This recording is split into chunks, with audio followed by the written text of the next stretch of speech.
Hello friends, ഇപ്പോൾ നമ്മൾ തിരുവനന്തപുരത്താണ്. വിഴിഞ്ഞം അന്താരാഷ്ട്ര തുറമുഖം ഒന്ന് കാണാൻ വേണ്ടി പോവുകയാണ്. അപ്പോൾ നമുക്ക് കാഴ്ചകൾ കണ്ടുവരാം. നമ്മളിപ്പോൾ ഉള്ളത് പൂജപ്പുരയിലാണ്. അവിടെ നിന്ന് ഏകദേശം 20 കിലോമീറ്ററാണ് വിഴിഞ്ഞത്തേക്കുള്ളത്.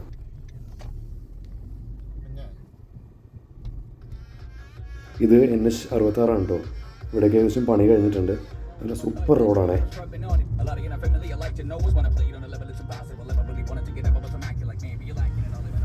ഈ കാണുന്നതാണ് വിഴിഞ്ഞം പോർട്ടിലേക്കുള്ള വഴി.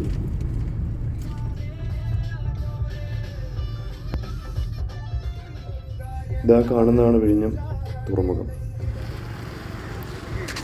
ഇത് വിഴിഞ്ഞത്തെ ഹാർബറാണ് കേട്ടോ. ഇന്ന് ലീവായൊരു ദിവസമായതുകൊണ്ടാണ് ബോട്ടൊക്കെ ഇവിടെ കിടക്കുന്നത്.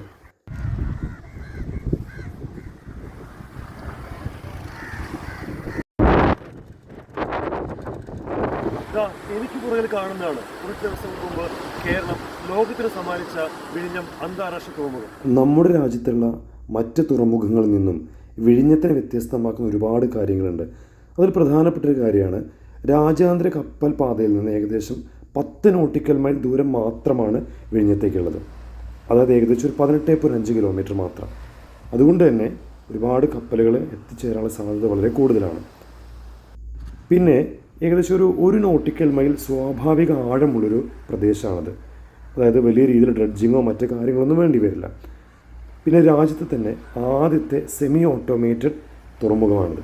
വേറെ പ്രത്യേകത, വിഴിഞ്ഞത്ത് തന്നെയുള്ള തദ്ദേശീയരായ കുറച്ച് വനിതകളാണ് ഇതിൻ്റെ ഓപ്പറേറ്റർമാരായിട്ട് ഇവിടെ ഉള്ളത്. അത് വലിയ അഭിമാനകരമായിട്ടുള്ളൊരു കാര്യം തന്നെയാണ്. അങ്ങനെ ഒട്ടനവധി സവിശേഷതകൾ കൊണ്ട് വ്യത്യസ്തമാണ് നമ്മുടെ വിഴിഞ്ഞം തുറമുഖം. ഇപ്പോൾ നമ്മൾ കാണുന്നത് MSC സെലസ്റ്റിനോ മലസ്ക എന്ന് പറയുന്ന ഒരു കപ്പലാണ്. ഏകദേശം 400 മീറ്ററോളം നീളവും 60 മീറ്റർ വീതിയുമുള്ള ഒരു പടുകൂറ്റൻ കപ്പലാണ്. അപ്പോൾ ഇത്തരത്തിൽ വലിയ വലിയ കപ്പലുകൾക്ക് എത്തിച്ചേരാൻ കഴിയുന്ന രാജ്യത്തെ ഏറ്റവും വലിയ തുറമുഖമാണ് നമ്മുടെ വിഴിഞ്ഞം അന്താരാഷ്ട്ര തുറമുഖം. നമ്മുടെ സംസ്ഥാനത്തിൻ്റെ വലിയ വികസനത്തിന് വഴി തെളിക്കാൻ വിഴിഞ്ഞം തുറമുഖത്തിന് കഴിയട്ടെ. അപ്പോൾ ഇത്തരത്തിലുള്ള വ്യത്യസ്തമായ വീഡിയോകളുമായിട്ട് നമുക്ക് വീണ്ടും കാണാം. താങ്ക്